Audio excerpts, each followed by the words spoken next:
이 세상을 살아가는 날 동안에는 얻는 것도 많이 있지만은 잃는 것도 많이 있습니다.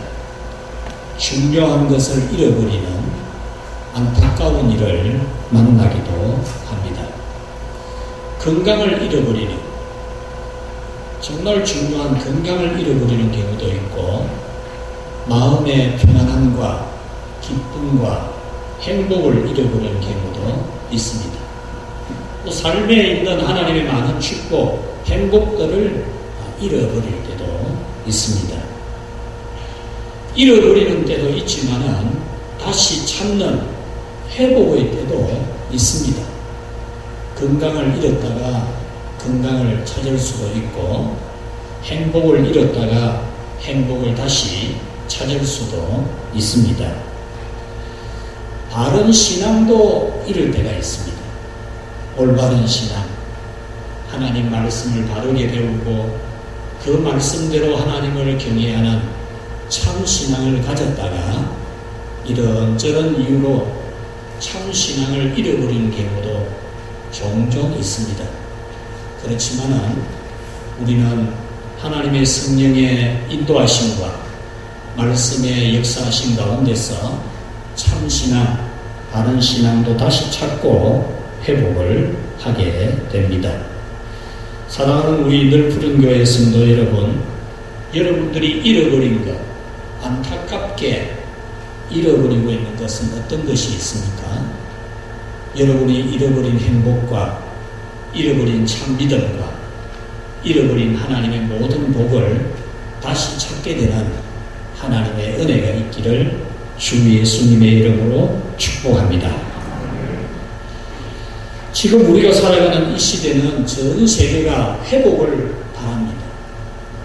하루속히 전염병이 끝이 나고 또 삶이 정상적으로 회복되기를, 생활이 정상적으로 회복이 되고 참 힘들고 어려운 살아가기가 막막한 절망적인 문제를 만난 이런 문제들에서 속히 회복이 되어지기를 절실히 갈망하고 있습니다. 하나님은 우리에게 회복을 주시는 하나님이시고 성경은 우리에게 회복을 말씀해주는 복음입니다. 에덴 동산에서 죄를 지어서 하나님의 저주를 받고 심판을 받고 에덴 동산에서 추방을 당한 인간이지만 하나님께서 독생자의 핏값으로 그 죄값을 다 탕감하시고 새 에덴 동산 천국에 들어가도록 해주신 회복의 하나님이신 것을 성경은 가장 핵심적으로 기록하고 있습니다. 시편 126편은 죄를 짓고 심판을 받아서 망한 나라의 백성으로서 먼 이국 땅에 포로로 잡혀갔던 이스라엘 백성들이 다시 고국으로 돌아오게 되었을 때에 불렀던 찬송입니다. 그들은 고국에 돌아오게 될 때에 그 기쁨을 이루다 말로 표현할 수 없었음을 1절에 고백하고 있습니다. 여호와께서 시온의 포로를 돌리실 때에 우리가 꿈꾸는 것 같았도다. 마치 꿈꾸는 것처럼 긴가민가 믿음이 깨지지 않을 만큼의 기쁨이 있었다라고 말했습니다. 2절에서는 그때 우리 입에는 웃음이 가득하고 우리 혀에는 찬양이 찼었도다. 그 입에 웃음이 넘쳐나고 찬송이 넘치는 그런 행복이 있었다라고 고백했습니다. 그러면서 4절에서 6절까지는 아직 남아있는 과제, 아직 돌아오지 못하고 있는 형제들이 신속하게 돌아오기를, 그 아직 회복되지 못하고 있는 그 동족이 회복되기를 기도한 내용이 있고, 그리고 예루살렘에 돌아왔지만은 황폐해진 성읍과 무너진 가옥들, 그리고 풀밭으로 변해버린 농경지를 다시 보수공사하고 다시 개간하는 것은 눈물 없이는 할 수가 없는 거지만 울면서 씨를 뿌리러 나가는 자는 기쁨으로 단을 거두고 돌아올 것이라는 그런 확신에 찬 찬송을 부르고 있습니다. 이 시편 126편도 하나님은 회복시켜 주시는 하나님이신 것을 우리에게 교훈해 줍니다. 우리들 푸른교회는 6월이 되면 언제나 중간 점검의 달로 보내면서 지나간 반년을 돌이켜보고 또 반성하면서 남아있는 반년을 하나님 앞에 바르게 살아가려고 애쓰는 그런 우리가 되어집니다. 오늘 성경은 바로 이런 반성, 뉘우침, 회개를 통하여 새로운 회복을 꿈꾸는 우리에게 주 예수님께서 말씀해 주시는 매우 중요한 말씀입니다. 그래서 오늘은 회복을 바라면서 회복을 꿈꾸는 우리가 가져야 할 믿음은 어떤 믿음인지를 말씀을 통해서 깨달으려고 합니다. 첫 번째로 모든 회복, 완전한 회복을 주시는 하나님이시라는 겁니다. 오늘 성경은 모든 것을 회복시켜주고 완전하게 회복을 시켜주신다. 이렇게 말씀합니다. 우리 하나님 아버지는 우리를 회복시키시되 모든 것 다 하나도 남김없이 다 회복을 시켜주시고 완전하게 회복을 시켜주신다는 겁니다. 13절에 보면 허랑방탕하게 생활해서 재산을 다 탕지는 둘째 아들 이야기가 나옵니다. 받은 재산을 한 푼도 없이 다 낭비해버리고 매우 궁핍해진 둘째 아들 이야기입니다. 일용 노동자로서 일을 해도 돼지가 먹는 사료를 살 수 있는, 돼지 사료를 사서 배를 채우고자 하는데도 그 인건이 돼지 사료를 살 돈도 안 되는 그런 궁핍한 지경에 빠진 둘째 아들 이야기입니다. 배가 고파서 굶어 죽을 것 같아서 들에서 돼지를 치는 일용 노동자가 되어 살아가는 그런 이 둘째 아들인데, 이런 이 아들 모든 것을 다 잃은 겁니다. 아버지의 집에 풍요로움과 아버지 집에 평안함과 아버지 집에 그 거룩하고 아름답고 영화로운 모든 것을 다 잃어버린, 돈을 다 잃어버리고 가난해진 둘째 아들입니다. 그에게는 기쁨을 찾을 수가 없습니다. 행복을 찾을 수가 없습니다. 희망을 찾을 수가 없습니다. 귀중한 신분, 누가 둘째 아들을 보고 귀중한 신분이라고 말했겠습니까? 그는 그 먼 나라에서 그냥 남의 집에 일을 하는데, 그것도 옛날 우리 한 집에 1년이나 계약을 하고 일하는 것은 아니고 일용 노동자, 하루 임금으로 돼지 먹는 사료도 못 사 먹을 정도로 박한 임금을 받고 살아가는 이 사람을 두고 누가 존귀한 신분이라고 말했겠습니다. 그의 직업은 유대인들은 가장 부정한 동물로 여기는 돼지를 기르는, 돼지와 함께 살아가는 그런 사람. 그래서 돼지가 먹는 쥐염열매라도 좀 먹고 싶어서 구하지만은 사람들이 그것조차도 거절하고 안 주는 지극히 어려운 형편에 빠졌습니다. 이렇게 그는 모든 것을 다 잃어버렸습니다. 그러나 그에게 모든 회복이 주어졌고 완전한 회복이 주어졌다라는 것이 이 탕자의 비유의 메시지입니다. 20절에 보면은 그가 아버지 집으로 돌아오게 되었을 때에 그의 아버지는 측은하게 여기고 달려와서 목을 안고 입을 맞추었다라고 했습니다. 여기서 측은하다라는 이 말의 뜻은 우리가 사용하는 측은하다는 말의 의미와는 좀 깊이의 차이가 있습니다.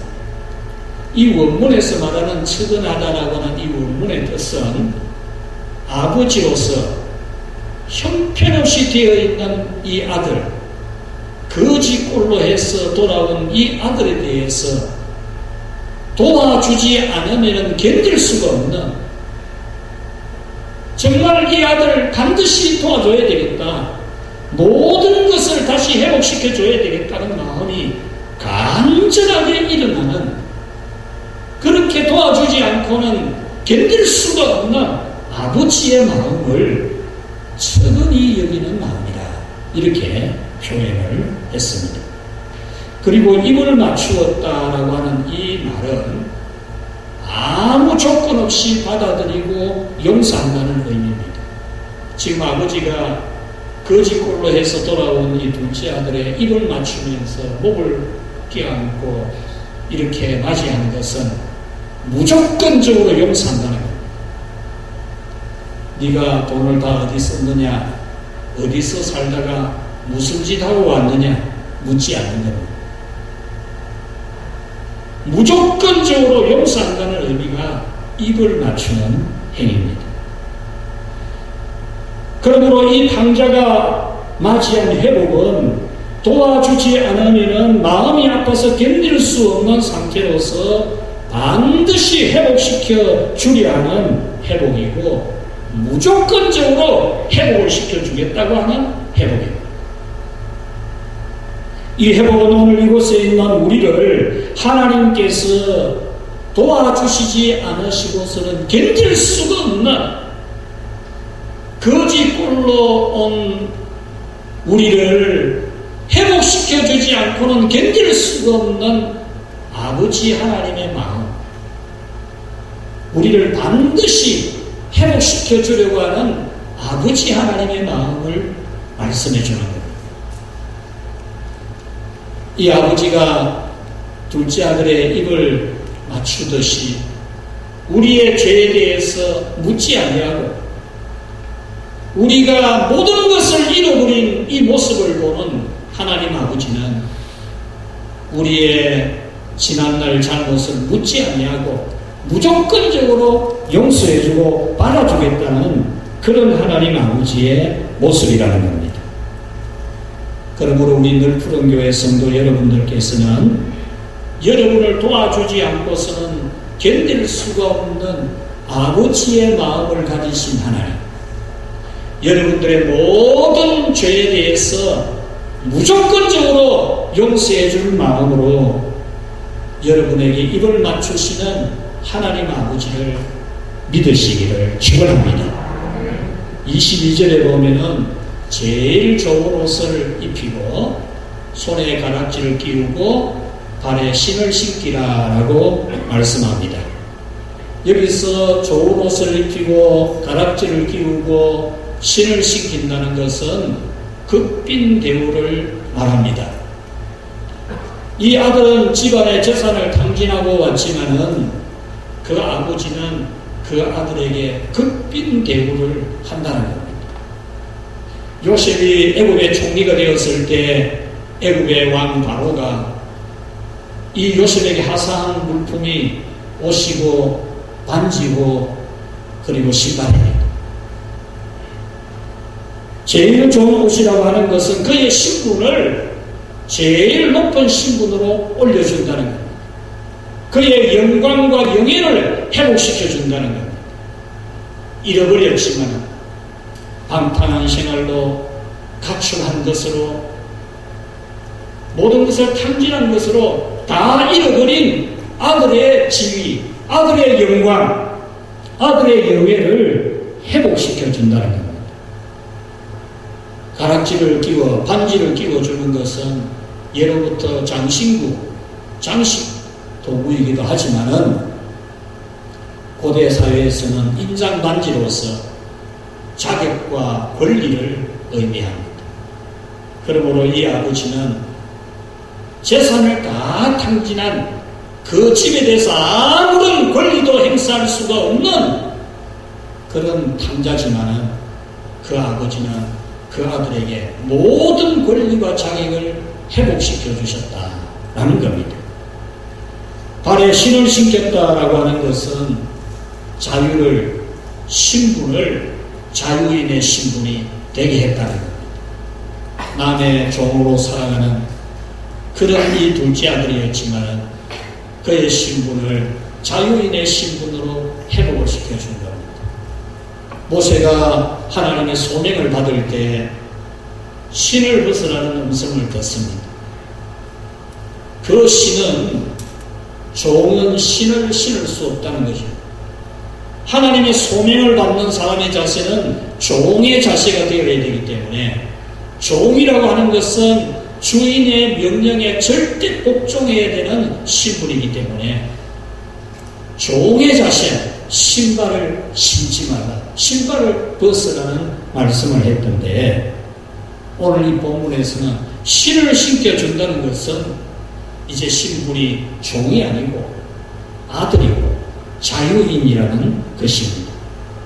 이렇게 이 아버지는 둘째 아들의 모든 것을 완전하게 회복을 시켜 주었습니다. 이 비유는 모든 것을 다 잃어버린 우리를 보시는 하나님 아버지의 마음, 우리가 죄를 지어서 에덴 동산에서 하나님의 말씀을 불순종하여서 에덴 동산에서 추방을 당하고 반드시 죽는다는 저주를 받고 그것도 끝이 아니고 지옥에서 영원히 지옥 행벌을 받도록 심판받은 우리지만 그런 우리를 하나님 아버지는 천근히 여기셨어요. 구원하지 아니하면 견딜 수 없는 그런 친근한 마음을 가지시고 독생자 예수님을 이 세상에 보내어서 그의 십자가에 죽으신 그 피값으로 우리를 다시 하나님의 자녀로 회복을 시켜주신 구원의 은혜를 잘 보여주는 비유가 탕자의 비유입니다. 뿐만 아니라 우리가 이 세상에서 많은 것을 잃어버릴 때가 있을 때 하나님께서는 다시 우리에게 그 잃어버린 것을 되찾게 하시고 모든 것을 회복시켜 주시는 우리의 믿음도 회복시켜 주시고 우리의 바른 마음도 바른 정신도 되찾게 해 주시고 우리의 건강도 회복시켜 주시고 우리의 행복도 회복시켜 주시는 하나님이시라는 겁니다. 그러므로 여러분들께서는 잃어버린 것으로 슬퍼하지 말고 잃어버린 것으로 낙심하지 말고 잃어버린 것으로 원통이 여기지 말고 잃어버린 것으로 원망하지도 말고 모든 것을 다 회복시켜 주실 완전하게 회복시켜 주실 하나님 아버지 여러분들에 대해서는 회복시켜 주지 않고서는 견딜 수 없는 천연한 마음을 가지시는 하나님 아버지를 믿으시기를 바랍니다. 그 하나님 아버지는 여러분들의 모든 것을 완전하게 회복시켜 주실 줄 믿고 이 어두운 때 캄캄한 시절 그러나 다시 빛이 비칠 것을 믿으면서 우리 후반기의 삶에 하나님이 내 영혼과 육신과 삶에 회복을 주실 것을 믿으면서 계획을 잡고 어떤 것이 회복되어야 될지 무엇이 회복되어야 될지 어떻게 회복되어야 될지 구체적으로 여러분들의 계획을 세우고 하반기를 맞이할 수 있는 지혜로 우리 널푸른 교회 성도들이 되기를 축복합니다. 두 번째로 우리가 이런 완전한 회복, 모든 회복을 위해서는 진정한 반성, 온전한 뉘우침이 있어야 한다라는 것입니다. 모든 것을 다 잃어버린 이 둘째 아들은 허랑방탕하게 살다가 재산을 다 흙위에 버렸습니다. 다 없앤 후에는 궁핍하기를 들에서 돼지를 몰고 다니는 그런 일용 노동자가 되었고 그 인력 노동자로서 받는 임금은 돼지 사료를 살 수도 없는, 자기가 돼지 사료라도 먹고 배를 채우고 싶으나 그 임금 가지고는 돼지 먹는 사료도 못 사 먹는 그런 형편에 빠진 겁니다. 여러분, 돈 가치가 그렇게 없나? 그렇게 열심히 일했는데 밥도 못 먹나? 이런 생각을 하실 수 있을 겁니다. 그러나 여러분, 지난주에 제가 데나리온 둘을 이야기했지요. 하루 일하면 한 데나리온을 줍니다. 임금.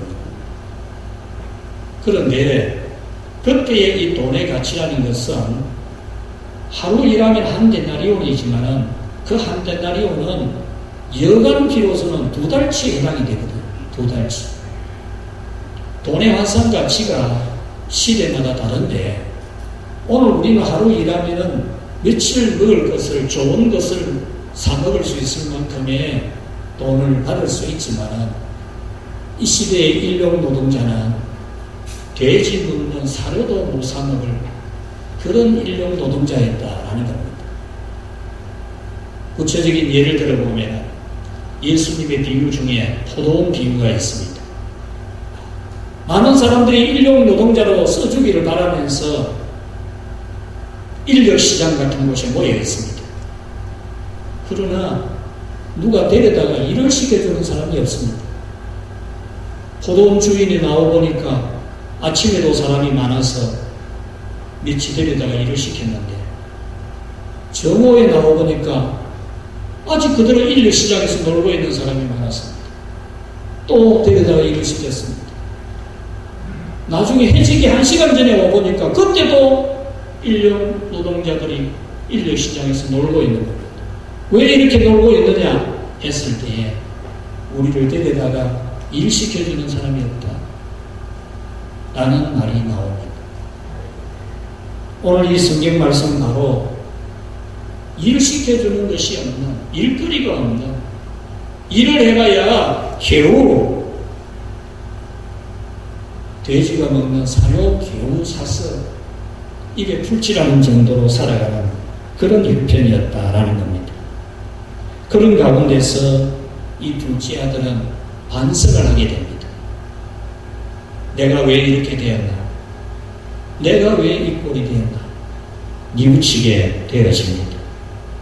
그의 반성과 뉘우침은 크게 2가지입니다. 첫째는 같이 합시다. 아버지 집에서 나온 것. 아버지 집에서 가출한 겁니다. 아버지 집에서 나온 것에 대하여 반성합니다. 그의 후회, 그의 뉘우침, 그의 반성은 아버지 집을 떠나온 것입니다. 아버지 집에는 모든 것이 풍족한데 아버지 집에 모자란 것이 하나도 없는데 아버지 집 싫어서, 아버지 집에 살기 싫어서, 아버지하고 같이 있는 게 싫어서, 아버지가 하는 거 다 싫고, 아버지 집에 교육도 싫고, 아침에 일찍 일어나는 것도 싫고, 새벽에 기도하는 것도 싫고, 성경 읽는 것도 싫고, 전도하는 것도 싫고, 아버지 집에서 하는 것 다 싫으니까 나는 아버지 집을 떠나야 되겠다 라고 해서 아버지 집을 떠났던 그것이 가장 후회가 되고 그것이 뉘우쳐지고 반성이 되어졌다라는 겁니다. 오늘 성경의 이 탕자의 비유 주제는 아버지입니다. 아버지. 오늘 성경에는 아버지라는 단어가 수두룩합니다. 12절에 보면은 둘째 아들이 아버지에게 말하되 아버지의 재산 중에서 내게 돌아올 분깃을 주소서 하는지라 아버지가 그 살림을 각각 나누어 주었다. 아버지 연속 나옵니다. 17절에도 내 아버지에게는 양식이 풍족한 품꾼이 얼마나 많은고 18절에서도 내가 일어나 아버지께 가서 아버지 내가 하늘과 아버지께 죄를 지었으니 아버지를 연속으로 말합니다. 아버지 쟤네는 아버지 말만 들어도 막 스트레스가 받고 아버지라는 말만 들어도 싫고 아버지 집에는 막 있고 싶지도 않고 그랬더니 둘째 아들인데 지금 입만 열면 아버지입니다. 아버지, 아버지, 아버지, 아버지, 아버지.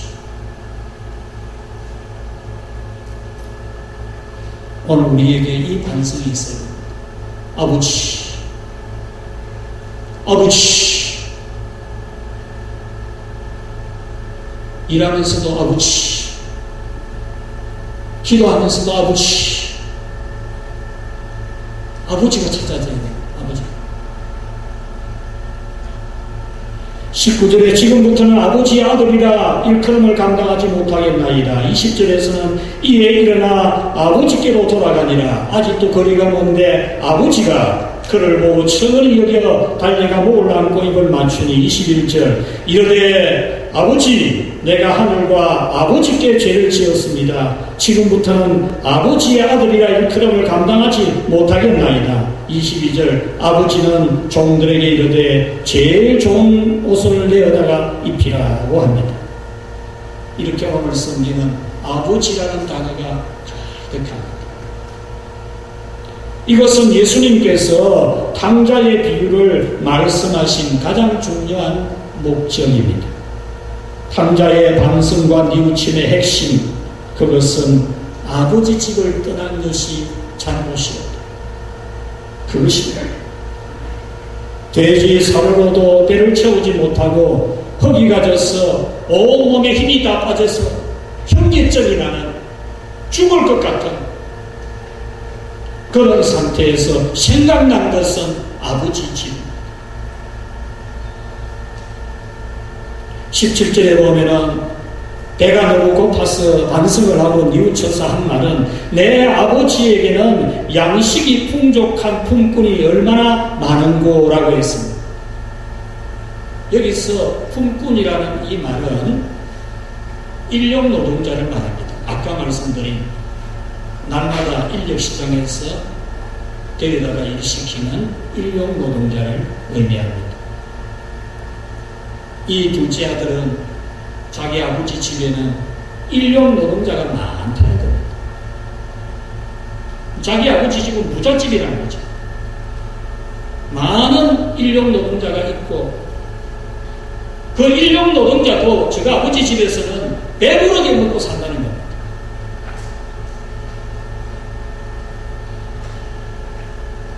그러므로 이 탕자는 아버지 집에는 품꾼이 매우 많고 그 품꾼들은 양식이 풍족하다는 것을 알고 즉시 아버지 집으로 돌아가고 싶어지는 겁니다. 아버지 집으로. 18절에 보면 내가 일어나 아버지께 가서라고 합니다. 여기서 일어나라는 이 말은 즉시 행동을 유발시키는 단어입니다. 20절에서도 똑같이 나옵니다. 이에 일어나 아버지에게로 돌아가니라. 일어나. 즉시 행동을 하는 겁니다. 아버지 집에 가고 싶은 겁니다. 아버지 집에. 아버지 집에 가고 싶은 거예요. 그래서 곧바로 아버지 집으로 돌아가는 행동을 한 겁니다.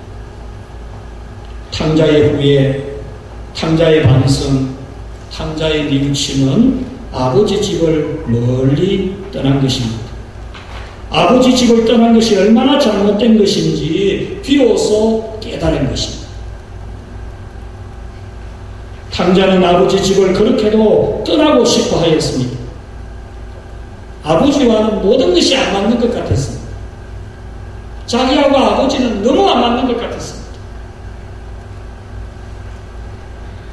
아버지와는 같이 있기가 싫고 할 수만 있으면 아버지는 안 만나고 싶던 탕자가 아버지에게서 멀리 떠나고 싶은 생각이 매우 강했던 것은 그가 한 행동에 다 드러나고 있습니다. 그가 아버지한테 자기에게 물려줄 상속을 미리 달라고, 자기에게 물려줄 상속 재산을 먼저 달라고 요구를 한 것 자체가 얼마나 아버지 집을 떠나고 싶었으면 그렇게 했겠습니다. 얼마나. 상속은 이 세상 떠날 때 정리해 주는 건데, 아버지가 멀쩡히 살아계신데 상속 달라고, 그 상속 받아가지고 어디 가려고 하는 이 둘째 아들의 마음이 얼마나 아버지와는 안 맞는, 나는 아버지하고 안 맞다.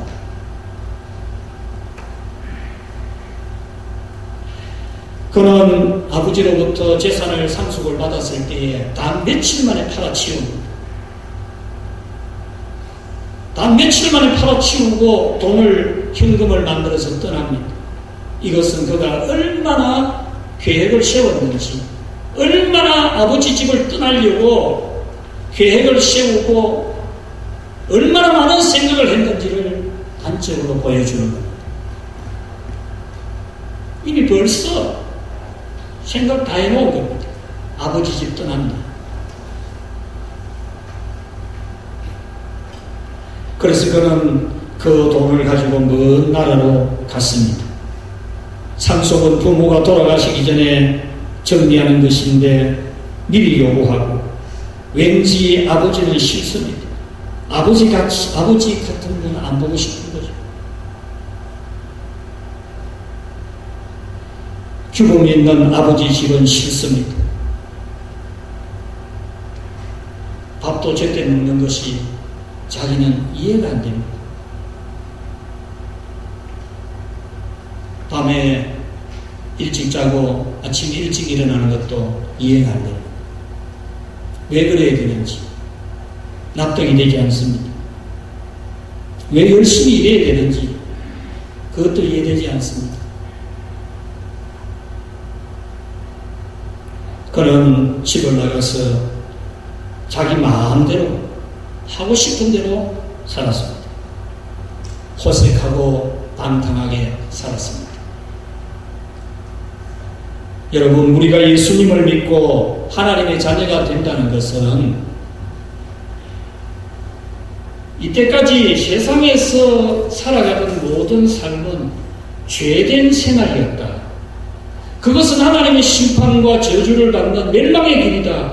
그것을 알고 내 육신이 원하는 대로 살아가는 것을 이제 죄로 여기고, 내 안에 오신 성령 하나님이 감동 주시고 인도하시는 대로 살아가겠다라고 하는 것이 세례받는 것이고, 예수님 믿는 것이고, 중생하는 것입니다. 이 자리에 있는 여러분들은 모두가 다 예수님을 믿고 성령을 받아서 다시 태어난 사람들입니다. 다시 태어났는데 어떻게 태어났느냐?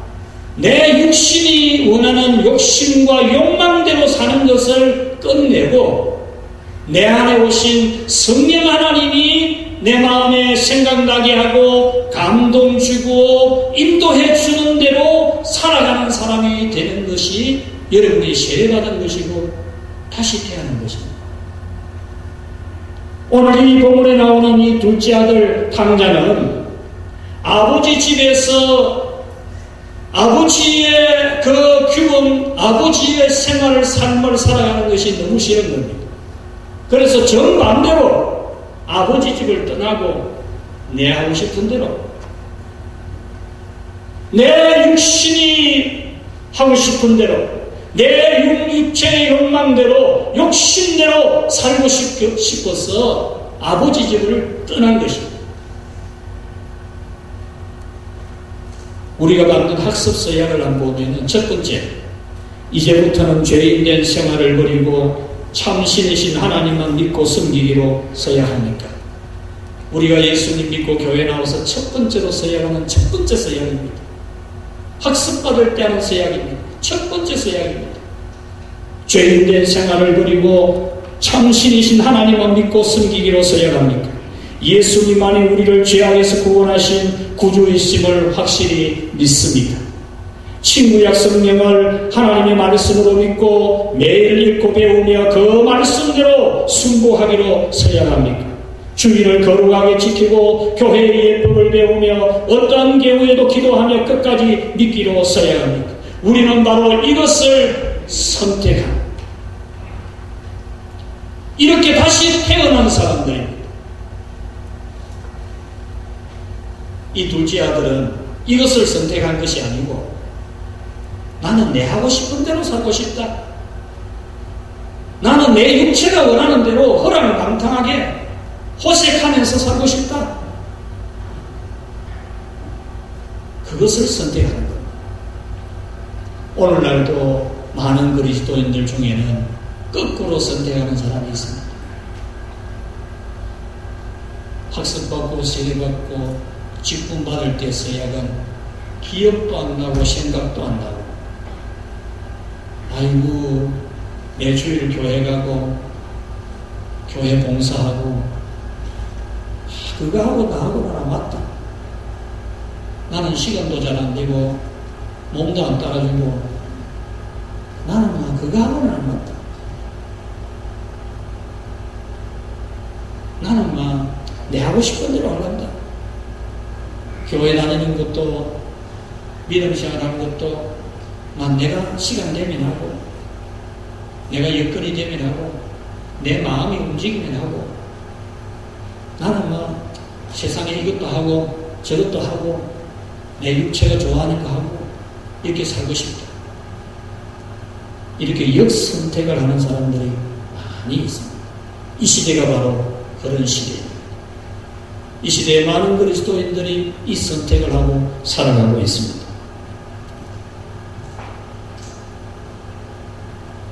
그래서 하나님의 집을 멀리 떠납니다. 특히 우리 청년들을 보면 고등학교 때까지는 교회 생활 즐겁게 잘하다가도 대학교에 가면은 그만 예배 시간 한 번 빠지고 두 번 빠지고 그러다가 습관이 되고 교회 봉사하는 것도 그만 하기 싫고 아버지 집에 규율이 싫고 내 차 한 대 사가지고 놀러 다니고 내 먹고 싶은 거 사 먹고 이성 친구 만나서 놀러 다니고 돈 많이 들이고 이렇게 자기의 욕심을 채우는 자기 욕망대로 살아가는 그런 선택을 하는 경우가 너무나 많습니다. 그래서 이 둘째 아들처럼 되어지는 경우가 너무 많습니다.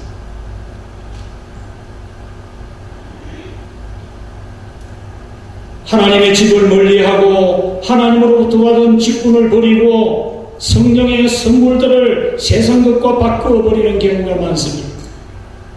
어떤 사람은 신령한 은혜를 다 팔아먹어버리고 하나도 없는 사람도 있습니다. 우리는 진정으로 뉘우치고 반성하고 회개해야 할 것은 이렇게 아버지의 집을 멀리한 겁니다. 아버지와 같이 있기가 싫고 아버지 집에 일이 싫고 육체의 욕망대로 살고 싶어서 아버지 집은 아버지 집이고 나는 내 하고 싶은 대로 한다. 그것이 바로 우리가 오늘 반성하고 뉘우쳐야 될 일입니다. 룻기서에 나오는 엘리멜렉, 베들레헴이라는 곳, 오늘날 교회를 상징하는 하나님의 집을 상징하는 겁니다. 벳엘이라는 말이 하나님의 집이라는 말입니다. 그 하나님의 집 베들레헴에서 그는 떠나고 싶어 합니다. 떡집, 하나님의 양식이 있는 베들레헴, 그 떡집에서 떠나고 싶어 합니다. 왜?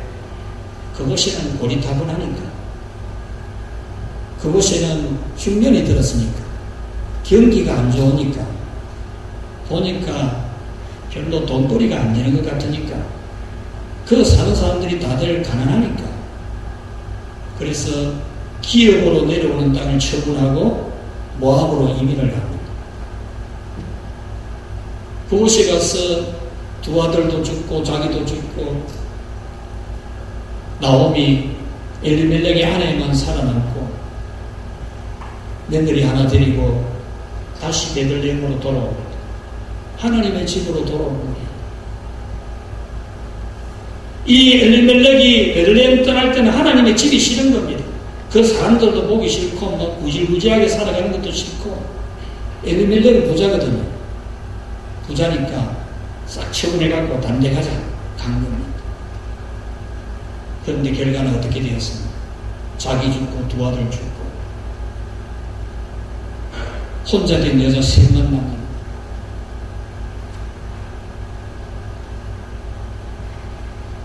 그러나 이 나오미가 부끄러움을 무릅쓰고 베들레헴으로 돌아와서 혼자 된 며느리 룻과 함께 살아가다가 돌아온 그에게 하나님은 모든 것을 회복시켜줍니다.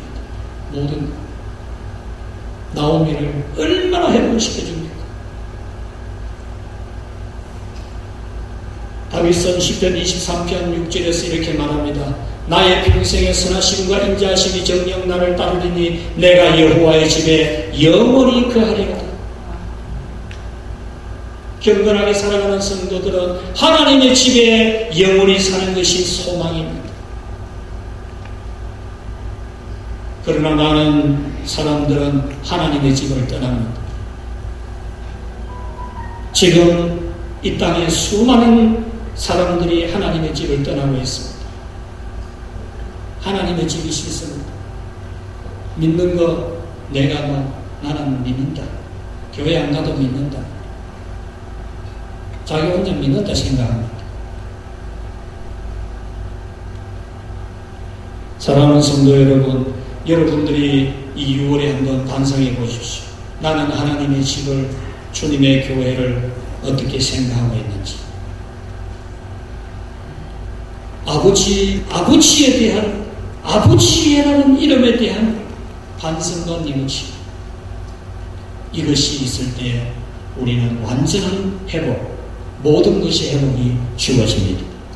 두 번째로 이 탕자의 반성은 인력 노동자로 여겨달라는 겁니다. 그는 19절에서 지금부터는 아버지의 아들이라 일컬음을 감당하지 못하겠나이다. 나를 품꾼의 하나로 써주십시오 라고 아버지에게 부탁합니다. 여기서 아들이라 일컬음을 감당하지 못한다라는 이 원문의 뜻은 아들로 말해지기는 적합하지가 않습니다. 그 말입니다. 내가 어떻게 아버지 아들이라고 말할 수 있겠습니까? 아버지 재산 다 탕진하고 그랬는데 내가 어떻게 아버지 아들이라고 부를 수 있겠습니까? 그건 적합하지가 않고 아버지 집에 일용 노동자로 여기다 그렇게 부탁을 합니다. 이것은 우리가 하나님의 용서와 회복을 바라면서 반드시 가져야 할 뉘우침이고 반성입니다. 나를 하나님 집에 일용 노동자로 받아달라. 우리가 이 탕자가 아버지 집에서 가졌던 그 아들의 그 지위를 자꾸만 내세우고 아들 대우하라고 그렇게 되면 우리가 온전한 믿음 생활을 할 수가 없습니다. 여러분들이 교회 믿음 생활을 올바르게 바르게 잘하는 것은 내 하나님 아들 아닙니까? 내가 목사 아닙니까? 내가 집사 아닙니까? 내가 권사인데요. 그래 대우해야 되지요. 그렇게 해서 같이 합시다. 나를 품꾼의 하나로 일용 노동자로 써주십시오. 그래야 됩니다. 여러분들이 주님의 집에서 아버지여 나를 일용 노동자로 써주십시오. 나를 집사로 써주십시오. 권사로 써주십시오가 아니라 나를 일용 노동자로 여기더라. 그런 반성과 뉘우침이 있을 때 하나님 아버지는 우리에게 모든 것을 회복시켜 주실 줄로 믿습니다. 말씀을 맺겠습니다. 아버지 아버지. 여러분들의 입술에서 아버지라는 단어가 사라지고 있지 않습니까? 아이고, 그건 아버지 뭐 그래서 샀노? 듣기 싫다. 그런 생각 되시는 분은 없습니까? 아버지.